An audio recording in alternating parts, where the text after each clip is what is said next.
There are secrets that nations bury so deep they become myths. Whispers that echo through centuries, dismissed as slander, as impossible rumors, as the desperate lies of political enemies. But what happens when the impossible becomes undeniable? When DNA doesn't lie? When historical records align perfectly like pieces of a puzzle no one wanted to solve? When the descendants of both the powerful and the powerless tell the same story across 200 years? In the rolling hills of Virginia, there stands a mansion called Monticello.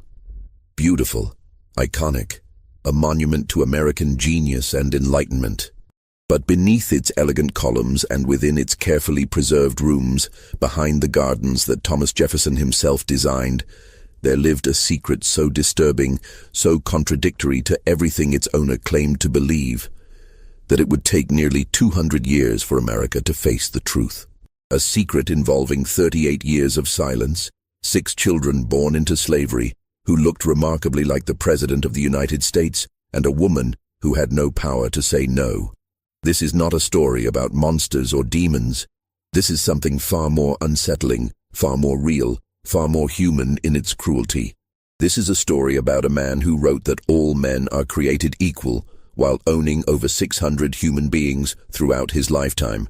A man who publicly mourned his wife's death, while privately continuing a relationship with her half-sister, a woman who had no legal rights, no voice, no choice. A man whose words shaped a nation and inspired revolutions around the world, while his actions revealed the darkest contradictions of his time and ours.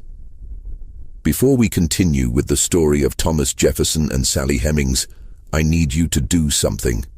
If you're fascinated by the dark, hidden corners of American history, by the secrets that shaped this nation, by the contradictions that still haunt us today, subscribe to this channel and hit that notification bell.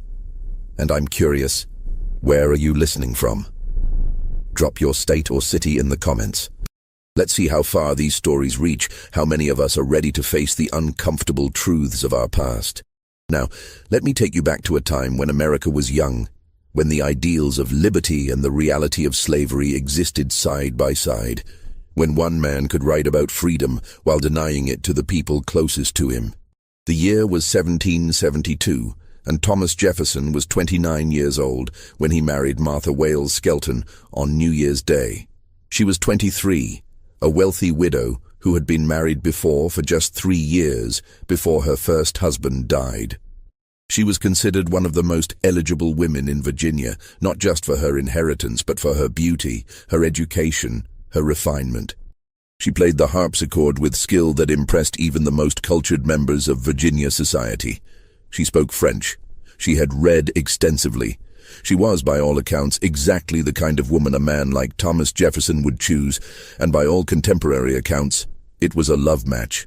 This was rare for the time, when marriages among the Virginia gentry were often carefully calculated arrangements of property and alliance, where love was considered a pleasant bonus, but hardly necessary.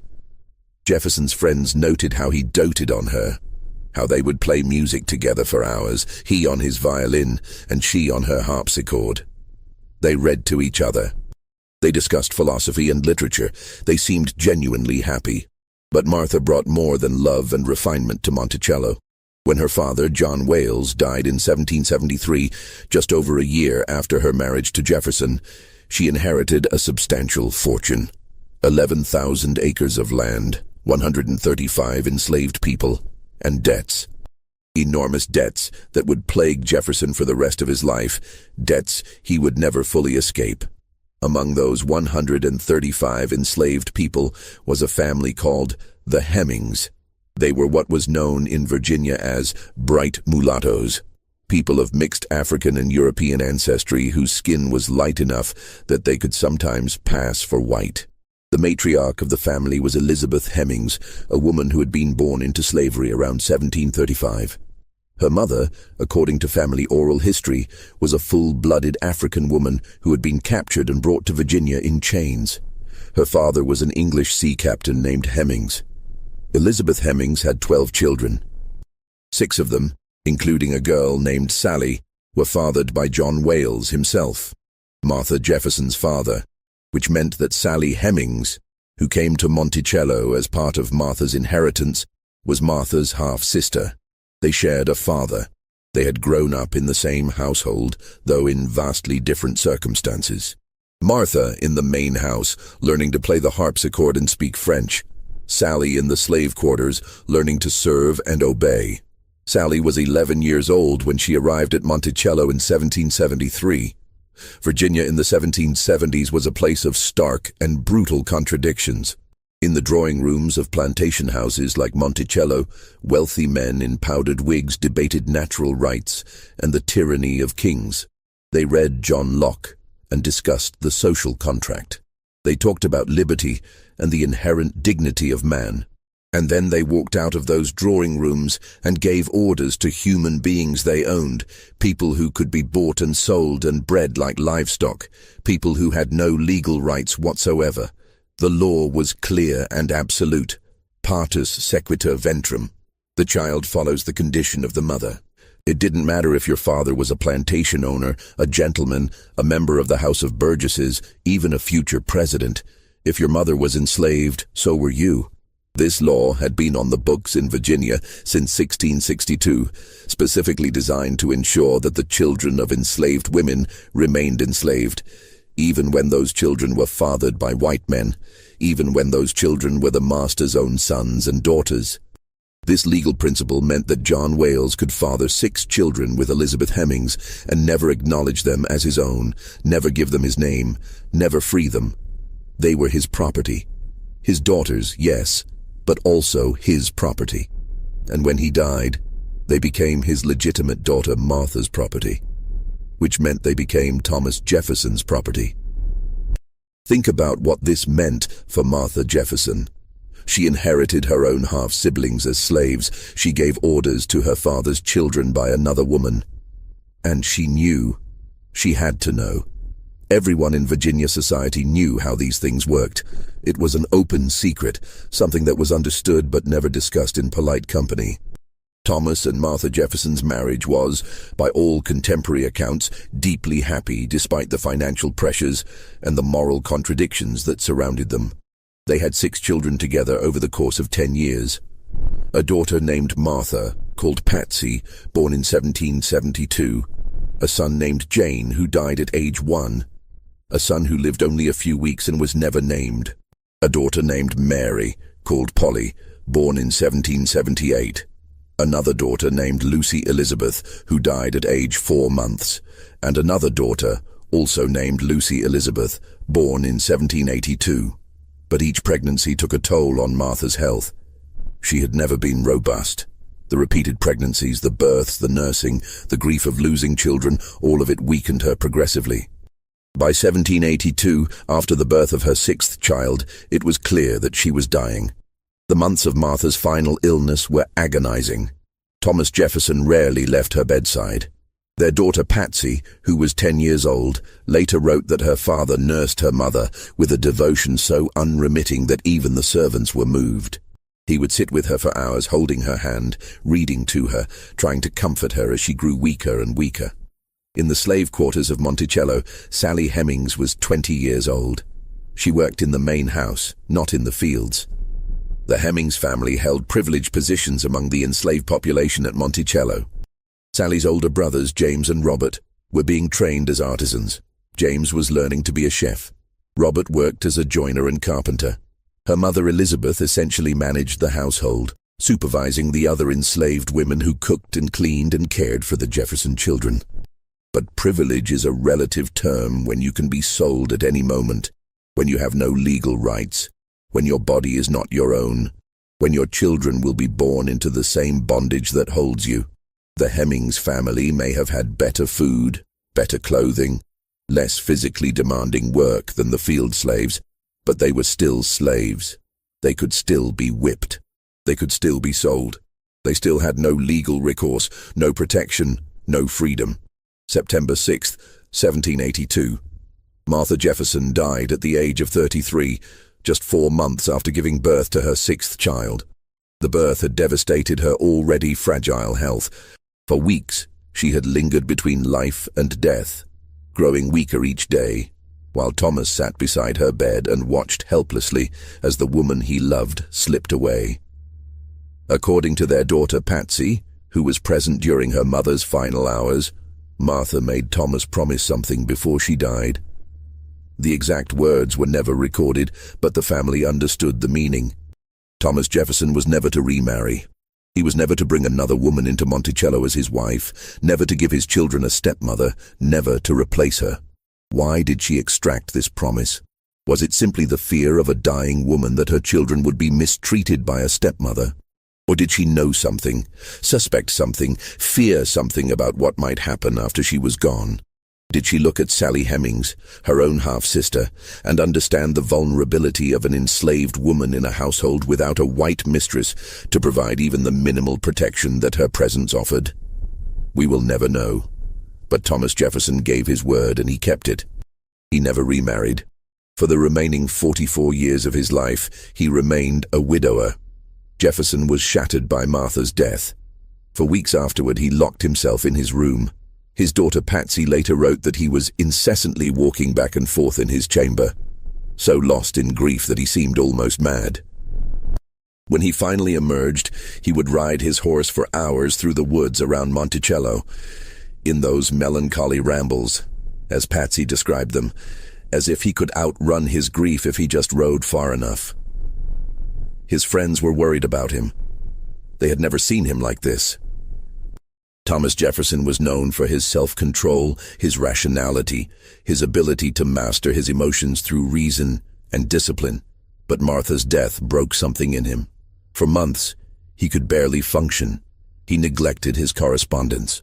He couldn't work. He couldn't write. He could barely eat. Finally, in 1783, his friends convinced him to accept an appointment as a trade commissioner to France.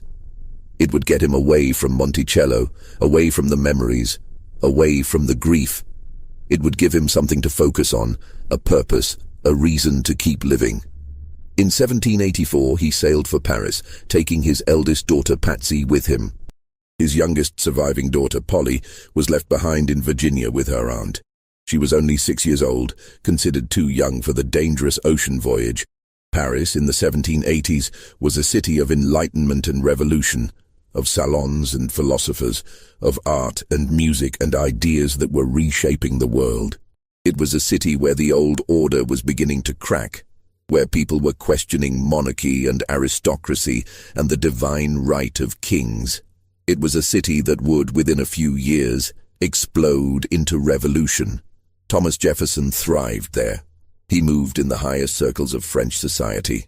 He attended salons where the most brilliant minds of Europe debated philosophy and politics. He was admired as one of the architects of American independence, the author of the Declaration of Independence, a living symbol of the new republic across the Atlantic.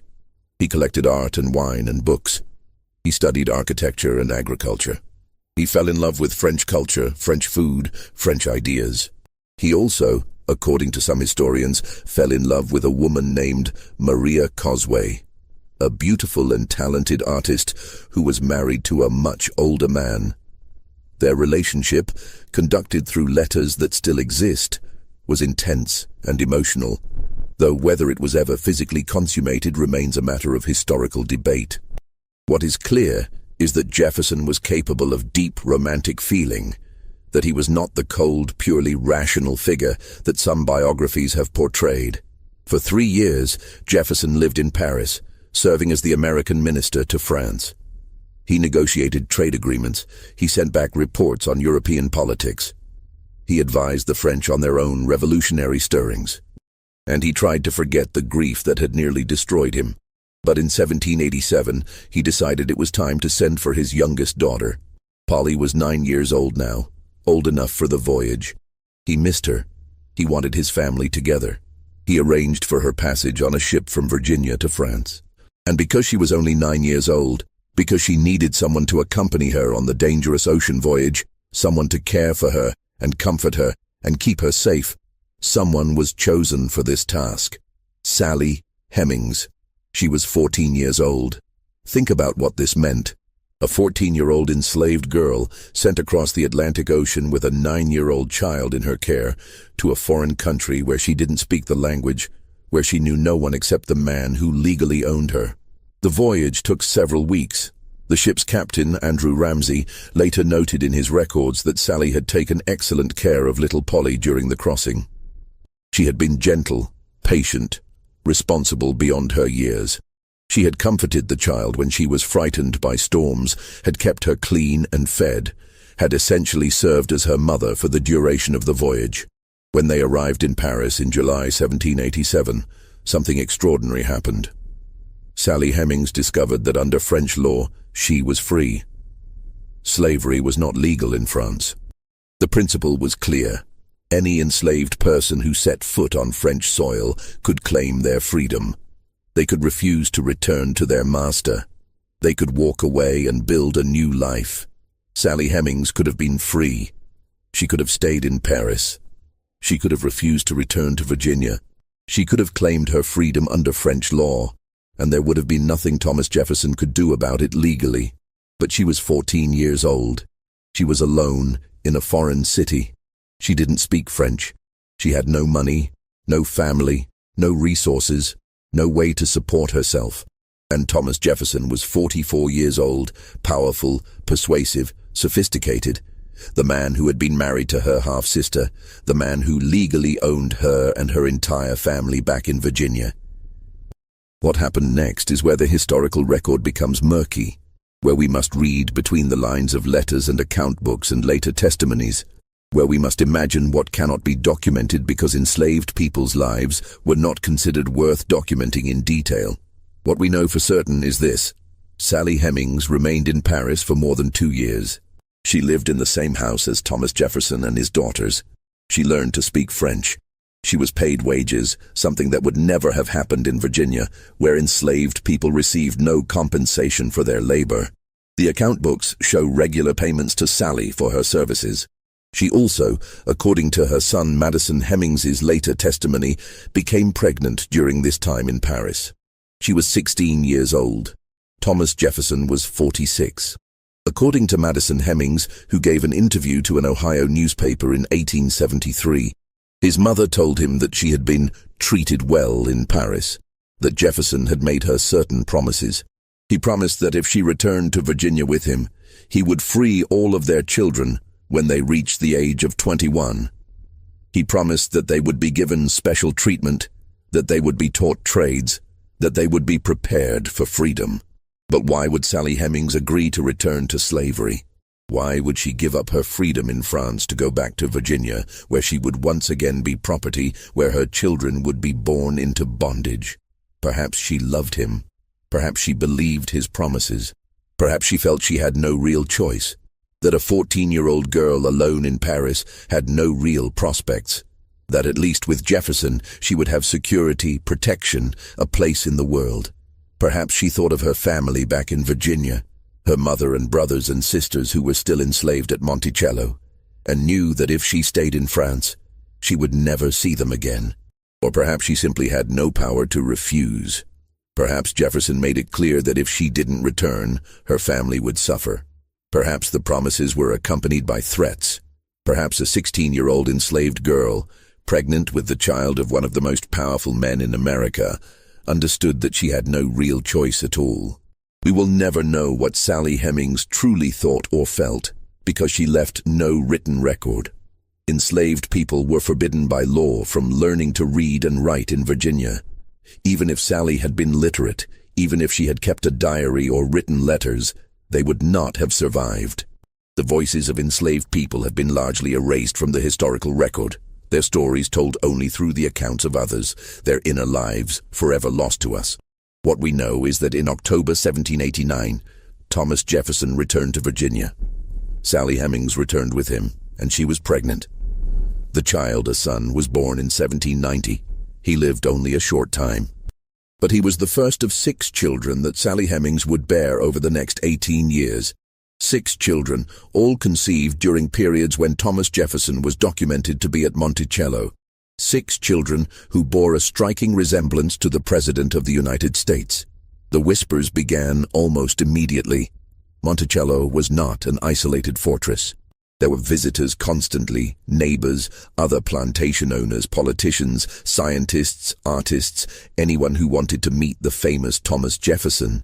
There were overseers and hired workers who came and went. There were other enslaved people who saw and remembered and talked among themselves. There were Jefferson's own legitimate grandchildren who grew up playing with children who looked remarkably like their grandfather. The resemblance was noted by many people. One visitor to Monticello wrote that Sally Hemings' children were white enough to pass for white, and that they bore a striking resemblance to the president himself.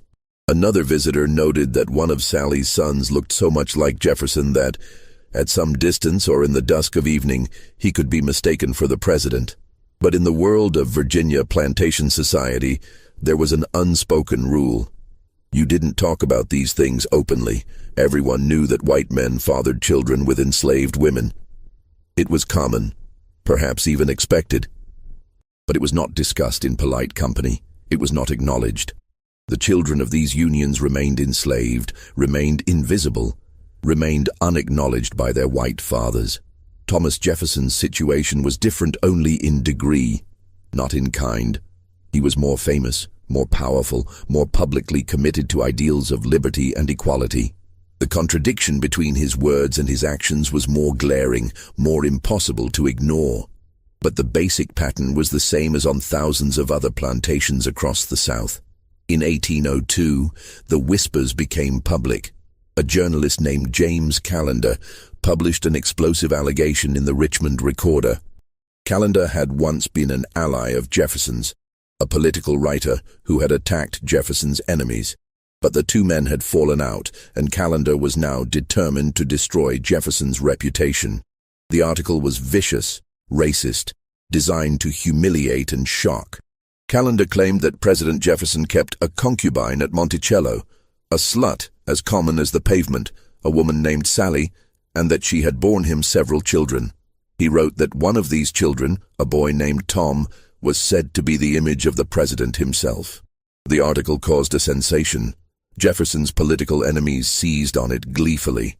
His supporters were horrified and rushed to his defense. Newspapers across the country picked up the story, some repeating the allegations, others denouncing them as vicious lies, and Thomas Jefferson said nothing, not publicly, not ever. He never issued a denial. He never sued for libel. He never made any public statement about the allegations whatsoever. His silence was interpreted by his supporters as dignified refusal to engage with gutter journalism, as being above such base accusations. But his silence also meant that the accusations were never officially denied, never legally challenged, never definitively refuted. In private letters to close friends, Jefferson obliquely denied the allegations, but in such vague terms that historians have debated ever since exactly what he was denying. He never mentioned Sally Hemings by name. He never specifically addressed the question of whether he had fathered her children. His denials were carefully worded, ambiguous, leaving room for interpretation. Why didn't he issue a clear, unequivocal denial if the allegations were false? Why didn't he defend his honor more vigorously? The most likely answer is that he couldn't. A clear denial would have been a lie, and Jefferson, for all his moral failings, seems to have been reluctant to lie outright. An ambiguous non-denial allowed him to maintain his dignity without committing himself to a falsehood that could be proven wrong. Within Monticello itself, an elaborate system of discretion was maintained. Sally Hemings occupied a strange position in the household. She was never listed in Jefferson's farm books as working in the fields. She had no assigned duties that were recorded. She simply existed, present but invisible, her role undefined and unacknowledged. Her children were given special privileges that set them apart from other enslaved children at Monticello. They were taught to read and write, despite Virginia laws that made it illegal to educate enslaved people. They were trained in valuable trades. Sally's daughter Harriet was taught to spin and weave. Her sons Beverly and Madison were trained as carpenters. Her youngest son, Eston, was taught to play the violin, just as his father had learned. These children were never sold, never sent to work in the fields, never subjected to the harsh discipline that other enslaved people at Monticello endured. They were, in effect, treated as Jefferson's children, even though he never acknowledged them as such. And when they came of age, they were allowed to leave. Beverly and Harriet simply walked away from Monticello in their early 20s, disappearing into white society, passing as white, building new lives where no one knew their origins. There were no formal manumission papers, no legal records of their freedom. They just left, and Jefferson let them go. This was extraordinary. Enslaved people who ran away were hunted down, captured, punished severely. Advertisements were placed in newspapers offering rewards for their return. But when Beverly and Harriet Hemings left Monticello, there were no advertisements, no pursuit, no punishment. They simply vanished into freedom, with Jefferson's tacit permission. Jefferson's white family knew. They had to know. His daughter Patsy, now Martha Jefferson Randolph, lived at Monticello for much of her adult life with her husband and children. She managed the household. She supervised the enslaved people. She saw Sally Hemings every day. She saw the children who looked like her father, like her dead mother, like herself. What did she think? What did she feel? How did she reconcile the father she loved, the man who had been so devoted to her mother, with the reality of what was happening under her own roof? We have some clues. In letters to friends, Martha Jefferson Randolph occasionally made oblique references to the painful situation at Monticello, to things she wished were different, but could not change. She never mentioned Sally Hemings by name, never explicitly acknowledged the relationship, but the pain and discomfort are evident between the lines. The family developed a code of silence that would last for generations. They didn't talk about Sally Hemings. They didn't acknowledge her children. They maintained the fiction that nothing unusual was happening, even as the evidence was literally walking around Monticello in front of them. One of Jefferson's grandsons, Thomas Jefferson Randolph, later provided an explanation that the family would cling to for nearly 200 years. He admitted that there was a general impression among the family that Sally Hemings's children were related to the Jefferson family, but he claimed it was actually Jefferson's nephew, Peter Carr, who was the father, or possibly Peter's brother, Samuel Carr. The story was vague, convenient, plausible enough to create doubt. This explanation had several advantages. It acknowledged the obvious physical resemblance between Sally's children and the Jefferson family, which was too striking to deny. But it deflected responsibility away from Thomas Jefferson himself, placing it on a younger relative who was less famous, less important, less of a threat to Jefferson's historical legacy. But there were problems with this explanation, problems that would become more apparent as historians examined the evidence more carefully. Peter and Samuel Carr were often away from Monticello during the periods when Sally Hemings conceived her children. Thomas Jefferson, on the other hand, was always there. His meticulous records of his comings and goings, preserved in his memorandum books, showed that he was at Monticello 9 months before the birth of each of Sally Hemings's children. The timing was too perfect, too consistent, too damning. Moreover, Peter Carr himself, late in life, privately denied being the father of Sally Hemings's children. According to family accounts, he was angry that the story was being used to protect his uncle's reputation at the expense of his own. But the Carr explanation served its purpose. It created just enough doubt, just enough plausible deniability to allow Jefferson's defenders to maintain that the allegations were unproven, that there was no definitive evidence, that it was all speculation and rumor. As the years passed, the situation at Monticello became increasingly surreal. Thomas Jefferson, the author of the Declaration of Independence, the champion of liberty and natural rights, the man who had written that all men are created equal, was living with his enslaved mistress and their children while publicly maintaining the fiction that they didn't exist. He wrote eloquently about the evils of slavery, calling it a moral depravity and a hideous blot on America. In his notes on the state of Virginia, published in 1785, he had written, "Indeed, I tremble for my country when I reflect that God is just, that his justice cannot sleep forever." He worried publicly about the judgment of God on a nation that enslaved other human beings. He proposed gradual emancipation plans, schemes for slowly ending slavery over generations. And yet he owned over 600 people during his lifetime. He bought and sold human beings. He separated families when financial necessity demanded it. He had people whipped when they disobeyed or tried to escape. And he freed only a handful of enslaved people in his will, all of them members of the Hemmings family, all of them likely his own children, or the siblings of his children. The contradiction was not lost on his contemporaries. Even his admirers were troubled by it. One visitor to Monticello noted the painful contrast between Jefferson's words and his actions, between the ideals he espoused and the reality of how he lived. But Jefferson seems to have been unable or unwilling to resolve this contradiction. He convinced himself that slavery was wrong in principle but necessary in practice, that it would end eventually but not in his lifetime, that he was trapped by circumstances beyond his control. He blamed the British for introducing slavery to America. He blamed the economics of plantation agriculture. He blamed Southern society. He blamed everyone and everything except himself. And all the while, Sally Hemings lived in her room in the South Dependency, bearing his children, raising them in the shadow of the great house, knowing that they would never be acknowledged, never be free until they reached adulthood, never have the rights and privileges that their white half-siblings took for granted. Thomas Jefferson died on July 4, 1826, exactly 50 years after the Declaration of Independence was adopted. It was a coincidence so perfect, so symbolically powerful, that it seemed almost providential. John Adams, Jefferson's old friend and rival, the other great surviving founder, died the same day. Adams's last words were reported to be, "Thomas Jefferson survives," not knowing that Jefferson had died a few hours earlier. Jefferson died at Monticello in his bed, surrounded by his white family, his legitimate descendants. He was 83 years old. He had been in declining health for years, suffering from a variety of ailments, struggling with the massive debts that had plagued him his entire adult life. His will was read shortly after his death. It freed 5 enslaved people. All of them were members of the Hemings family. 2 of them, Madison and Eston, were Sally Hemings' sons, Jefferson's sons.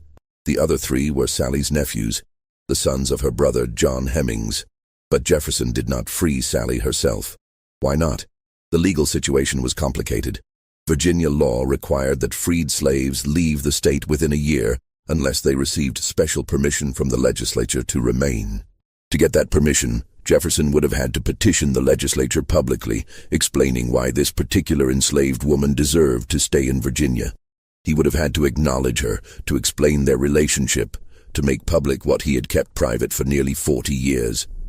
He couldn't do it, or wouldn't. Even in death, even in his final act of freeing some of his enslaved people, he could not publicly acknowledge Sally Hemings. But he seems to have made arrangements with his daughter Martha. 2 years after Jefferson's death, Sally Hemings was quietly given her freedom. There was no formal manumission document, no legal record. Martha simply stopped claiming her as property. Sally was allowed to live as a free woman in Charlottesville, Virginia, near her sons Madison and Eston, who had been formally freed by Jefferson's will. She lived the last 9 years of her life in freedom, such as it was. She was in her 50s, no longer young, having spent nearly her entire life in slavery.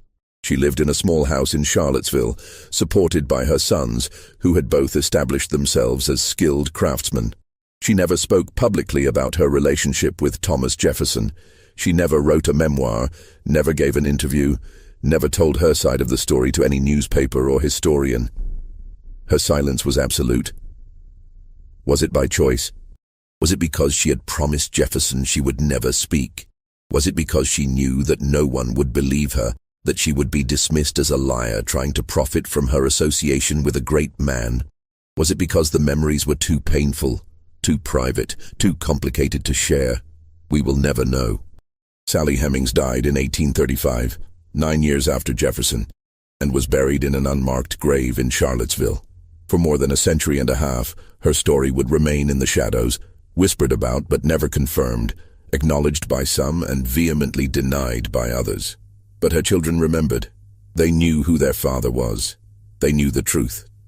And some of them, particularly Madison Hemings, felt compelled to tell that truth, even though they knew it would be controversial, even though they knew many people would refuse to believe them. In 1873, 47 years after Jefferson's death, Madison Hemmings gave an interview to an Ohio newspaper called the Pike County Republican. He was 68 years old, living in Ohio, where he had moved after gaining his freedom.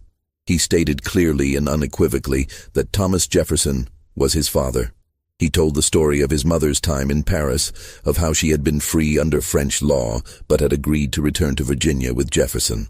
He said that Jefferson had promised his mother that all of their children would be freed when they reached the age of 21, and that Jefferson had kept that promise. He described his childhood at Monticello, the special treatment he and his siblings had received, the education they had been given, the trades they had been taught. He described how his older siblings, Beverly and Harriet, had been allowed to leave Monticello and pass into white society. He described his own freedom, granted by Jefferson's will, and his life since then. The interview was detailed, specific, consistent with known facts about life at Monticello. It had the ring of truth, but it was largely ignored or dismissed by historians and the public. Madison Hemmings was, after all, a former slave, a black man making extraordinary claims about one of the most revered figures in American history. Who would believe him over the word of Jefferson's white descendants, who continued to deny the relationship? The Hemmings family oral history was passed down through generations.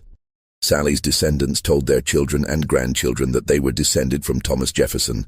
They kept the story alive, even when the rest of America refused to believe it, even when historians dismissed it as myth or slander. For more than a century and a half, the story of Thomas Jefferson and Sally Hemings remained in a strange historical limbo. It was widely known, but officially denied. It was discussed in whispers, but dismissed in textbooks. Historians debated it endlessly, with passionate advocates on both sides. Some historians insisted it was true, pointing to the overwhelming circumstantial evidence, the timing of Sally's pregnancies, the physical resemblance of her children to Jefferson, the special treatment they received, the fact that Jefferson freed them, Madison Hemmings's testimony, the Hemmings family oral history. They argued that the evidence was too strong to ignore, that the denials were based more on a desire to protect Jefferson's reputation than on any real analysis of the facts. Other historians insisted it was false, a vicious slander against a great man. They pointed to the lack of definitive proof, to the fact that Jefferson had never acknowledged the relationship, to the Carr family explanation. They argued that it was impossible to prove, that the evidence was circumstantial, that we should give Jefferson the benefit of the doubt. Some even suggested that the whole story had been invented by Jefferson's political enemies to destroy his reputation. Jefferson's white descendants maintained the family line for generations. It never happened. The resemblance was coincidental. The timing was misleading. The accusations were politically motivated lies. Peter Carr, or Samuel Carr, was the father, not Thomas Jefferson.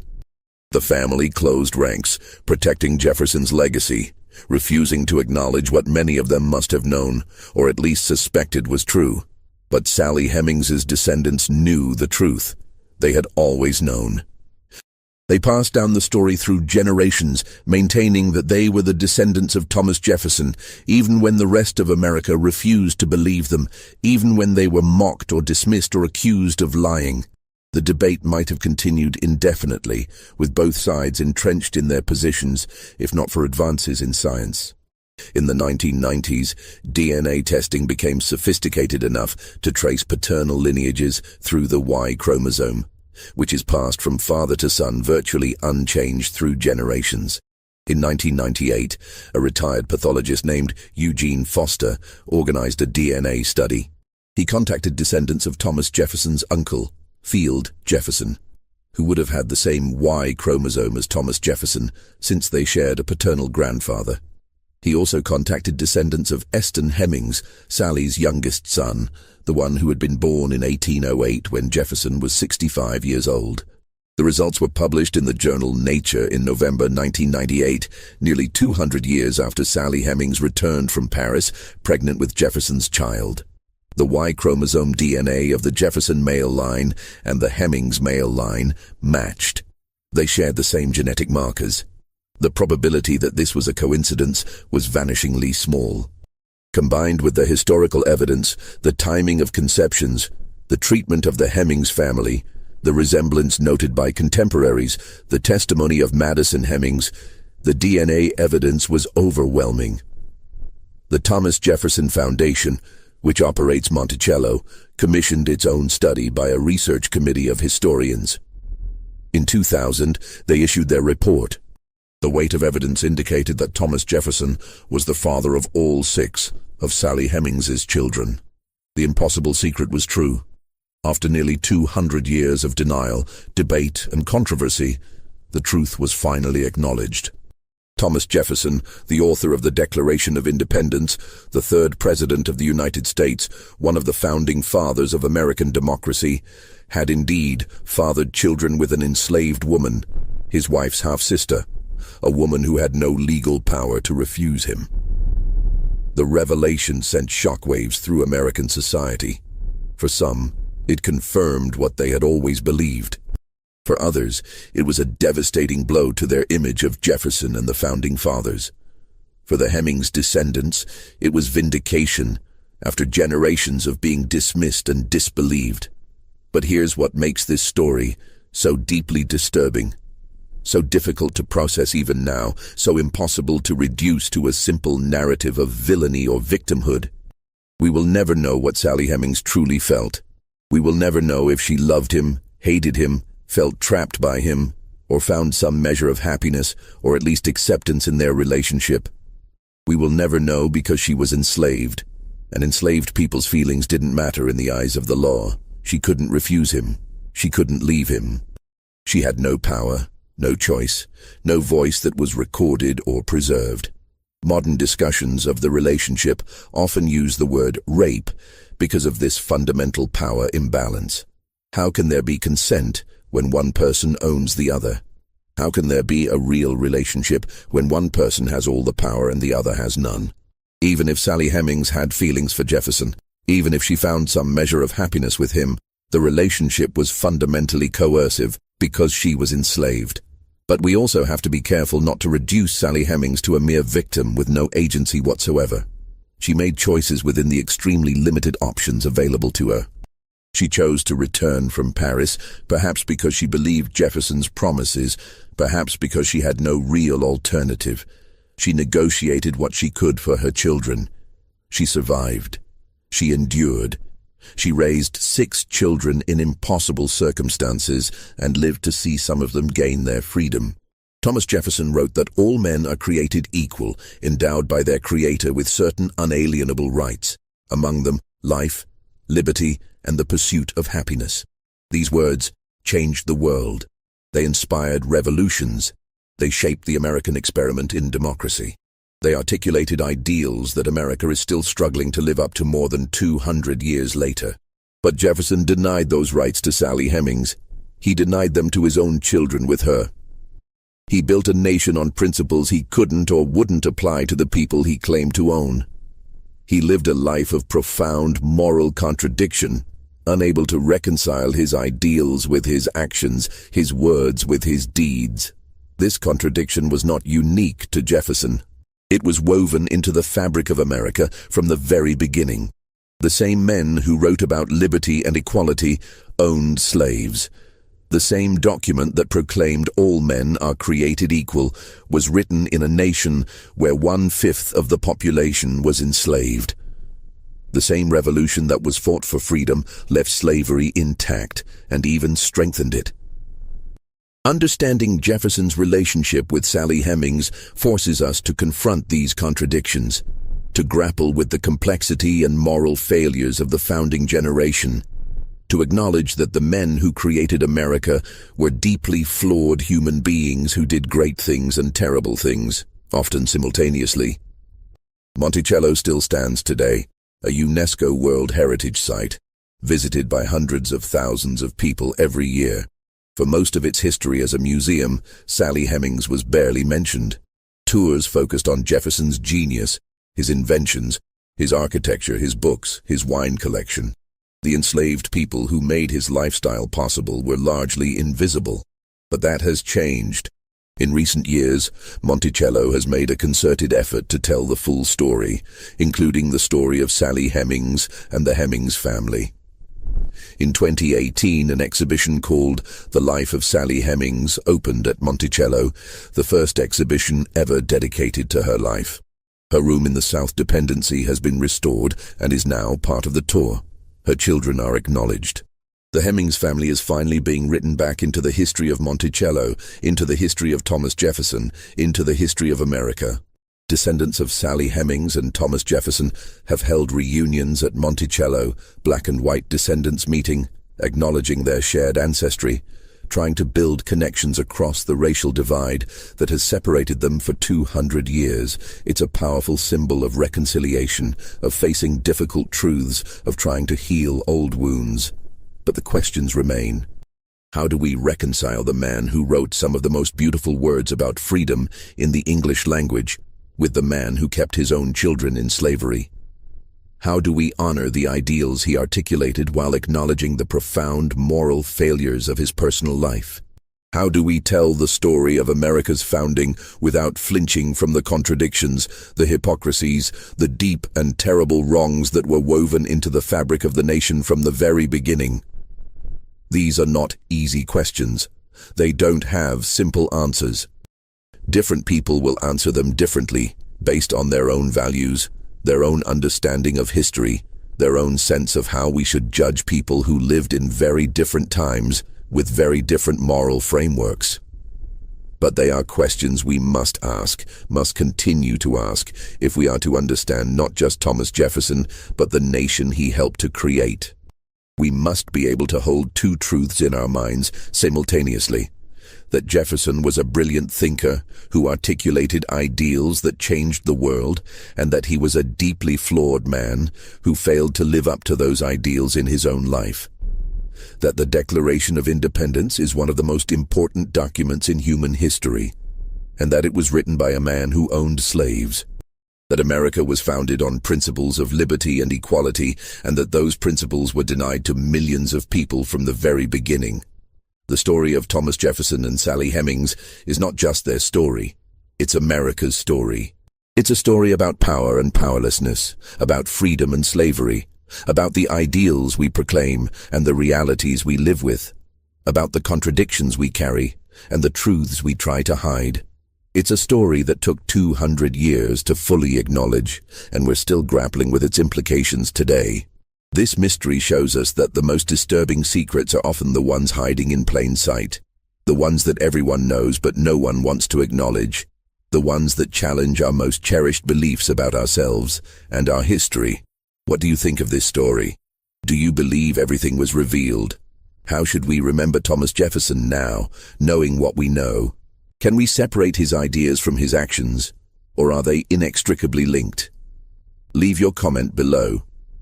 If you enjoyed this tale and want more stories about the hidden darkness in American history, the uncomfortable truths that shape this nation, subscribe, hit the notification bell, and share with someone who loves mysteries and isn't afraid to face difficult truths.